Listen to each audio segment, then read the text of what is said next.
The Adventures of Ulysses by Bernard Elvston. The selection you are about to read is based on the Odyssey, an epic poem that was written in Greece about 800 BC. Epic poetry, which narrates heroic adventures, historical and mythological, is the earliest surviving form of Greek literature. Although the authorship of these epics, the Iliad and the Odyssey, is usually attributed to a blind poet named Homer, scholars disagreed about who Homer was or whether he existed at all. Some say the famous works were written by at least two poets. Others argued that the same man wrote both poems, the Iliad when he was young and the Odyssey when he was old. Regardless of their authorship, the stories of the Trojan War recounted in the Iliad and of the wanderings of Ulysses found in the Odyssey have appealed to people for over 2,500 years. Both epics have been repeatedly translated for different audiences in different ages and nations, and at times, as in the case of the Adventures of Ulysses, major episodes from one of the epics have been retold in modern prose. As you will soon discover, The Adventures of Ulysses is both like and unlike selections you have already read.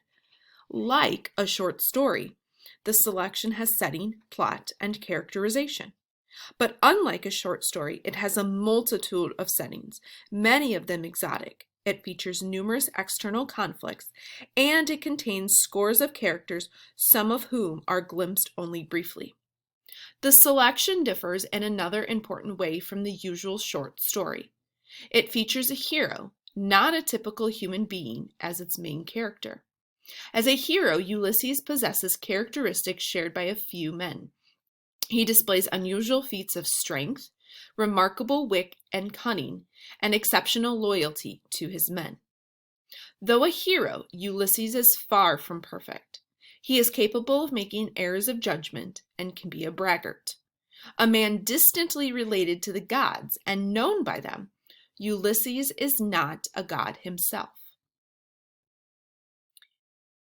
He is an aging mortal who faces and overcomes extraordinary obstacles.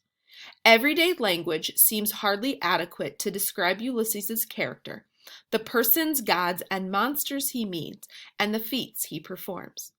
Notice as you read how the author makes frequent use of figurative language, particularly simile and metaphor, and imagery to enrich descriptions of individual and events.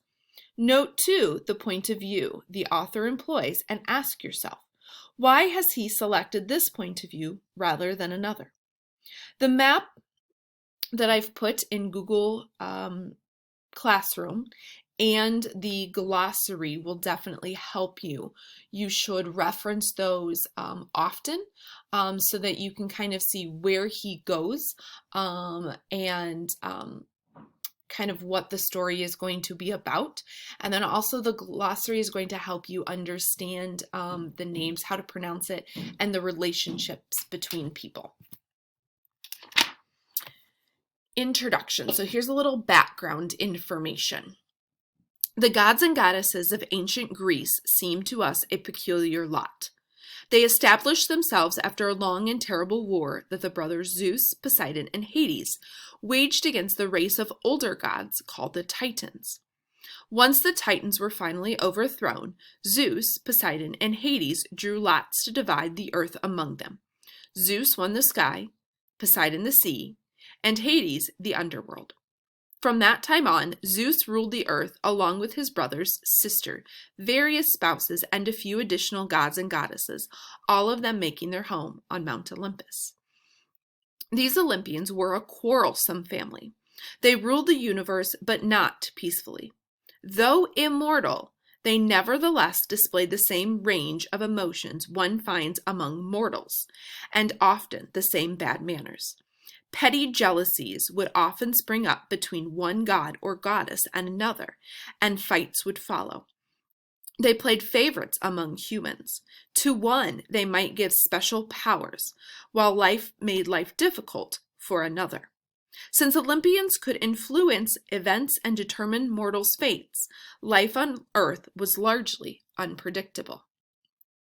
It was against this background that the Trojan War started, touched off by jealousy among the gods. Eris, the goddess of discord, was not invited to a feast. Angry at being snubbed, she threw into the banquet hall a golden apple on which were the words, "For the most beautiful." 3 goddesses each immediately claimed the apple from her own. Hera, wife of Almighty Zeus; Athene, his daughter, goddess of both wisdom and battle; and Aphrodite, his daughter-in-law, goddess of love. The 3 appealed to Zeus to choose, but he knew better than to get involved in that argument. Instead, he advised them to go to young Prince Paris, son of King Priam of Troy. Paris was known for his fairness as a judge, but the goddess did not ask Paris to select the most beautiful among them. Instead, they offered him bribes. From Hera came the offer to be the ruler of Europe and Asia. From Athene, the chance to lead the Trojans to victory against the Greeks. And Aphrodite, the love of the most beautiful woman in the world. Paris gave Aphrodite the golden apple. The woman who was most famous for her beauty was Helen, wife of King Menelaus of Sparta. Most of the kings and princes of Greece had wanted to marry her. In fact, and had come to Sparta bearing rich gift presents for King Tyndareus, Helen's father. Tyndareus was fearful of being accused of favoritism if he accepted the presents of any one suitor. If the rejected suitors took offense, they might wage war. Sensing the problem, King Ulysses of Ithaca offered Tyndareus a solution. Ulysses was well known for his cleverness, and so the king quickly accepted his advice. Tyndareus asked all the suitors solemnly to swear to defend and protect Helen and her chosen husband. Since each suitor hoped to be the chosen one of all of them, swore to the oath. Then Tyndareus chose Menelaus to be Helen's groom and appointed him king of Sparta as well. As reward for his advice, Ulysses asked to marry Penelope, Tyndareus' niece. Guided by Aphrodite, Paris later arrived in Sparta. Menelaus treated him hospitably, as was the custom, but Menelaus was soon called away because of his father's death. Menelaus left Helen to rule in his absence. Under Aphrodite's spell, Helen fell deeply in love with her visitor. She eloped with Paris, taking with her most of the palace treasures. Paris took her home with him to Troy, where his father, King Priam, found Helen so lovely he vowed to protect her and Paris and never return her to Sparta. Menelaus returned to find Helen gone. Hurt and angry, he called upon the kings and princes of all Greece to keep their vows and to help him. They responded, and eventually 1,000 ships carrying troops sailed to Troy. Troy, however, was a walled city, built for defense, and it was not easy to conquer. The war raged for 10 years, with first one side, then the other, favored by the gods. Aphrodite, of course, sided with Paris and Troy. Hera, goddess of marriage, just as strongly opposed them. The rest of the gods and goddesses played their favorites as well, although Zeus remained neutral most of the time to avoid Hera's wrath. After 10 years, the Greeks finally took Troy through a trick. The clever Ulysses had built a huge wooden horse, the famous Trojan horse, inside which warriors could hide. They left this horse outside the gates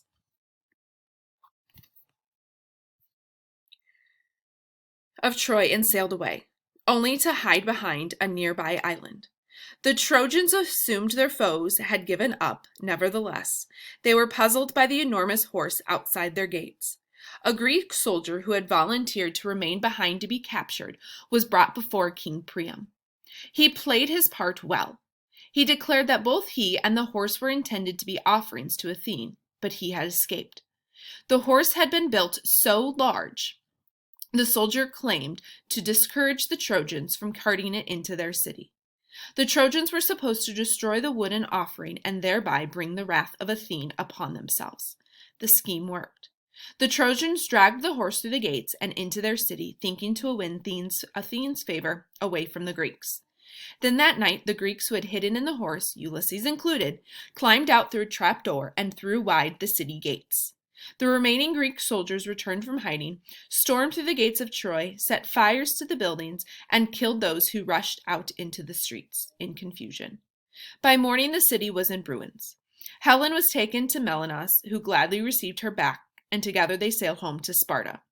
When Ulysses had joined the Greek forces 10 years earlier, he had been forced to leave behind in Ithaca his attractive and devoted wife Penelope and his young son Telemachus. Throughout the war, he had fought with courage, coolness, and whenever necessary, cunning. His plan to take Troy had worked and had brought an end to the war.